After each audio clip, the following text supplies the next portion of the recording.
Seat has a long reputation of building cheap and cheerful cars that are often reproduced by other manufacturers, and the Mii is no different. It's also available as the Skoda Citigo and Volkswagen Up. But what is it that sets it apart? There are only a few distinguishing features that make it stand out from its Volkswagen Group siblings. Other than the obvious badging, the front ends are slightly different thanks to redesigned grille and headlamps. Other than that, there's very little that sets it apart. If anything, it lacks the Spanish flair we've come to associate with the brand. Inside, the dash is relatively clutter-free and the controls are well placed and intuitive to use.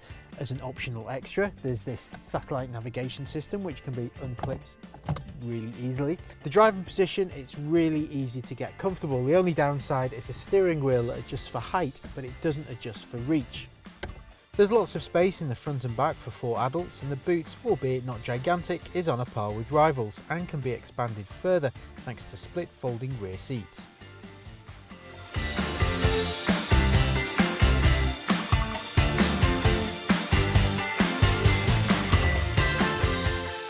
Power takes the form of a 1 litre petrol with either 59 or 75 brake horsepower, and both are really well suited to city life.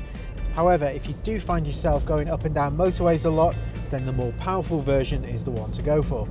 However, a 0 to 60 time of nearly 13 seconds won't set the world alight. The ride is impressively supple and the steering is light and responsive, making it perfect for squeezing into tight parking spaces or U-turns. The Mii is a good financial offering when lined up against other city cars, but the Citigo has better financial deals, and the Volkswagen Up has an improved interior, albeit for a bigger sticker price. So that's what we think, but what does a group of young professionals think of it?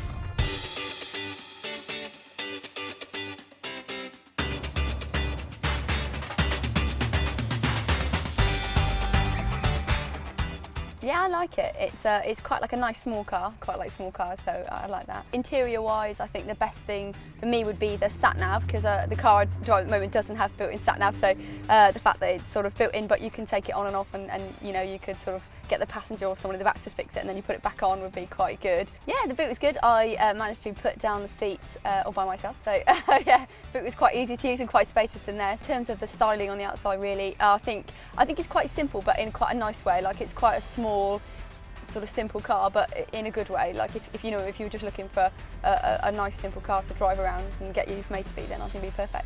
I think it's a nice first car. It would suit like a new driver. I can imagine it would be good to park in tight spaces and drive around in towns and cities. I like the fact that it's quite simple inside and obvious what you do, and the sat nav was easy to turn on and program. Boot's definitely like big enough, like you could do your weekly shop, you could put suitcases in there.